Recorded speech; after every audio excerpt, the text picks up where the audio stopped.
อกซ้ายขวาได้หรือไม่นะครับโอ้ยเริ่มแล้วพี่น้องเริ่มแล้วนะติดลมเรียบร้อยนะครับออกทางขวาโยกมาทางซ้ายสุดยอดครับผม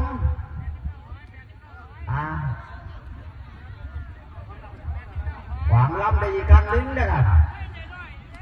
มีลมเลยมีลมเลยสุดยอดครับสุดยอดนี่ล่ะในการลงนะครับโอ้โหนี่ครับคือความสวยงามเอกลักษณ์ของบั้งไฟตะไลนะครับ